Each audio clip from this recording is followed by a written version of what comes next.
жалпы жемқорлық деген не, сыбайлас жемқорлық дегеніміз не, қалай түсінеміз? Сыбайлас жемқорлық ол көрінбейтін қылмыстың бір түрі, одан кейін параға сату және сатқындық болып есептеледі. Жемқорлықтың зардабы не болуы мүмкін? Неге әкеліп соқтыруы мүмкін? Егер сен басқа адамнан қолма-қол енді ақша алсаң конверттен, болмайды, ол заңға қарсы да. Егер сен ол түрмеге отырасың да. Сол айтатынымыз бір мамандыққа кіру үшін ақша беру керек та, и потом ол ақшамен оның білім болмағаннан кейін оның зардабы соның қолына келген адамдарға. Екеуі де мысалы 15-тегі мен бір 20-дағы ағайын дей алайықшы.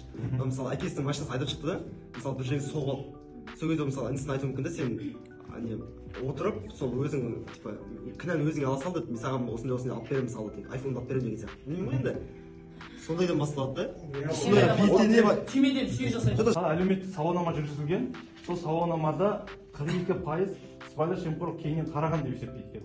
Ал 33% тікелей ұшырасқан екен жемқорлыққа.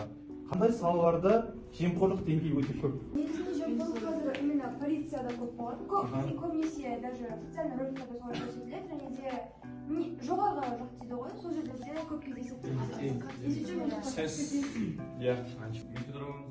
Есірткілеріне болмаса заңсыз заттарды өткізу үшін олардың немесе құжаты болмаса немесе уланған заттарды өткізген жағдайда бас бостандығынан айыратын едім, түрмеге отырғызып.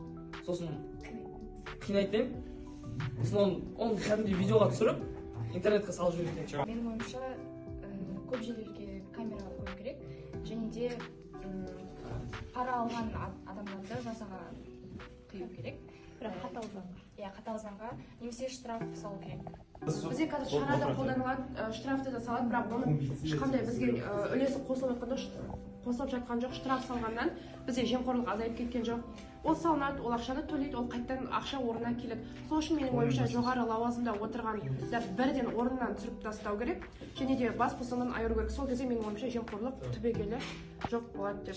10-15 жылға ешқандай счет ашылмайтындай, Иә, ешқандай жұмысқа жарамайтындай қара жұмыс.